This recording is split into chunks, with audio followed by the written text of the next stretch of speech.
10월 3일 새벽 예배를 이제 시작하겠습니다. 사도신경을 고백합니다.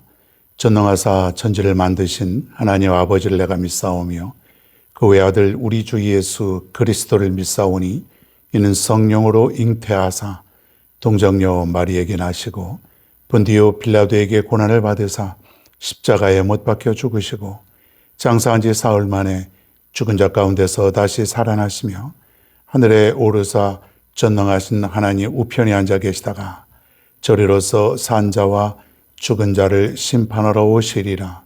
성령을 믿사오며 거룩한 공회와 성도가 서로 교통하는 것과 죄를 사하여 주시는 것과 몸이 다시 사는 것과 영원히 사는 것을 믿사옵나이다. 아멘. 하나님의 말씀 누가복음 11장 27절과 28절입니다. 누가복음 11장 27절과 28절. 제가 읽겠습니다.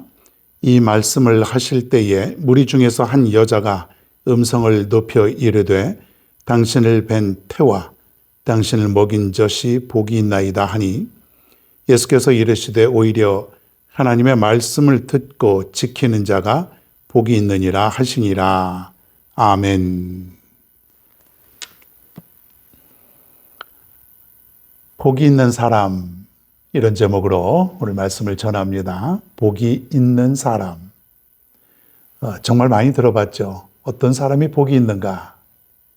도대체 사람들이 말하는 그 복과 하나님께서 말씀하시는 그 복이 어떻게 다른가? 우리가 이 세상에 살면서 하나님께서 말씀하시는 신령한 복을 우리가 바라고 살아가야 되는 줄로 믿습니다. 그런데 우리는 그렇지 않을 때가 너무 많아요.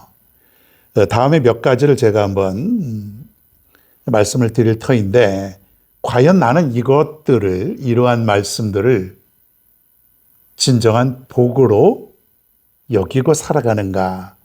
한번 여러분 스스로 한번 테스트를 해보기 바랍니다. 시편 73편에 보면 이런 사람이 복이 있다 그래요. 하나님을 가까이 하는 자가 복이 있다. 하나님을 가까이 하는 자. 하나님을 가까이 하는 게 도대체 무엇인가? 나는 하나님과 가까이 하고 있는가?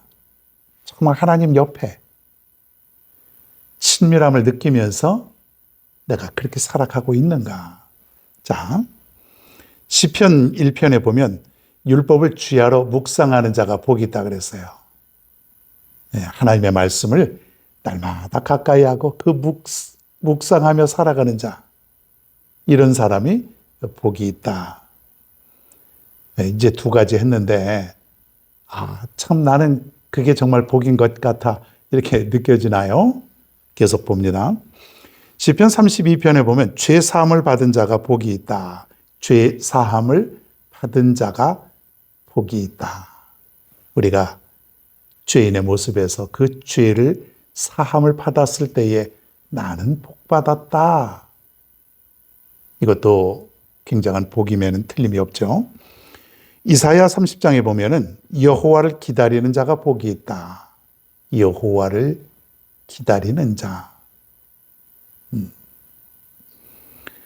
사도행전 20장에 보면은 주는 자가 받는 자보다 복이 있다. 우리는 많은 것을 받고 싶어 하지만은 주는 것이 더 복이 있다. 그런 얘기예요. 그리고 마태복음 5장에 보면은 8가지의 복이 나오죠. 마음이 가난한 자, 애통한 자, 온유한 자, 의에 줄이고 목마른 자, 긍휼히 여기는 자, 화평하게 하는 자, 의를 위하여 핍박을 받는 자, 뭐 이런 사람들. 가만히 보면은 돈 되는 건 하나도 없는 것 같아요. 언뜻 보면은 뭔가 주는 것이 더 복이 있고, 박해를 받는 것이 더 복이 있고, 뭐 이런 것들이니까 언뜻 보면은 내게 생기는 게 전혀 없는 것 같은 그런 내용들로 가득 차 있지 않습니까? 하나님을 믿지 않는 사람들은, 또 하나님을 믿어도 이러한 것을 소중하게 여기지 않는 사람들은 정말 가치 없게 여길 수도 있습니다. 이게 뭐야? 이런 것들이 뭐야? 내가 지금 살기 힘들어 죽겠는데 사는 것이 급한데 내 앞에 지금 떨어진 것들이 얼마나 급한 것들이 많은데 그렇게 생각하면 이런 것들은 하나도 복이라고 여겨지지 않을 수가 있어요. 하나님을 믿지 않는 사람들은 좋은 집, 또 돈이 많고 또 좋은 차, 자식 잘 되는 거, 건강한 거, 오래 사는 거, 뭐 이런 것들을 대부분 복이라고 생각을 하죠. 물론 우리도 이것을 무시할 수 없습니다. 요한 3서에 보면은 내 영혼이 잘됨 같이 내가 범사에 잘되고 강건하기를 내가 간구하노라. 우리 하나님께서 그렇게 말씀하신 것을 보면은 범사에 잘되는 것도 하나님이 원하시는 거죠. 그러나 더 중요한 복이 제가 아까 언급한 한 6가지, 7가지 그러한 것들이 더 중요하다. 그런 얘기예요. 더 중요한 것. 중요한 것이 있지만은 그보다 훨씬 더 중요한 것. 오늘 28절의 말씀에 보면은 주님께서 이제 말씀을 전하시다가 이렇게 얘기를 합니다. 오히려 하나님의 말씀을 듣고 지키는 자가 복이 있느니라. 하나님의 말씀을 듣고 지키는 자. 하나님의 말씀을 듣고 지키는 자. 내가 하나님의 말씀을 듣고 있다는 것이 얼마나 큰 복이 될까요? 우리가 영적으로 깨어 있으면은 하나님의 말씀을 들을 수 있지 않습니까? 느낄 수 있지요. 그런데 그러한 사람이 복이 있다고 오늘 주님께서 말씀하고 계십니다. 신명기 28장을 우리가 복장이라고 합니다. 복장, 복의 장. 하나님께서 이스라엘에게 이렇게 말합니다. 이스라엘 백성들에게 내가 들어와도 복을 받고 나가도 복을 받을 것이니라. 들어와도 복을 받고 나가도 복을 받고 얼마나 좋습니까? 이런 복을 받는다면 우리가 늘 들어가도 나가도 그냥 복을 받는 거야. 자, 그런데 전제 조건이 있어요. 그게 뭐냐면 내게 명령하는 그의 모든 명령을 지켜 행하면, 즉 하나님의 말씀을 지켜 행하면 이게 전제 조건이에요. 우리가 하나님의 말씀을 지키고 그리고 그대로 행하며 살아갈 때에 우리에게 엄청난 복이 임할 것이라고 말씀하시고 있는 거죠. 들어와도 나가도 누워도 일어서도 여러분 하나님의 말씀만 듣고 지키고 행하면은 그냥 복이 우리가 들어온다는 거예요.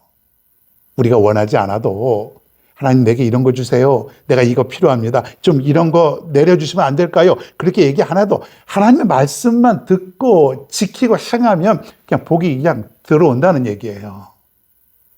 여러분 이 복을 여러분도 누릴 수 있기를 바랍니다. 하나님께서 우리에게 말씀하시는 그 복, 그것이야말로 진정한 복이라는 것이에요. 그걸 가져야, 그걸 가진 사람이야 진정으로 복이 있는 사람. 우리가 돈 많고 참 사업 잘 되고 그 원 없이 쓸 거 다 쓰고 그런 사람에게 복 받은 사람이야 그럴 것이 아니라 정말 믿음대로 살아가고 말씀 잘 지키고 살아가고 그냥 어떤 상황 속에서 그냥 하나님의 말씀만 붙들고 살아가는 사람, 이런 사람을 가리켜서 복이 있는 사람이야. 복이 있는 사람이야. 그렇게 여러분들이 여길 수 있기를 바랍니다. 그게 복이에요. 나는 왜 이렇게 복이 지지리도 없나 그렇게 생각할 것이 아니라 내가 하나님의 말씀을 듣고 지키고 행할 때에 나는 복 받은 사람이야. 진정한 복을 가진 사람이야. 이것을 여러분이 깨달을 수 있게 되기를 바랍니다. 오늘 하루도 여러분은 진정 복 받은 사람입니다. 그것을 믿고 깨닫고 오늘도 말씀을 지켜 행하며 살아갈 수 있는 여러분 모두가 되기를 바랍니다.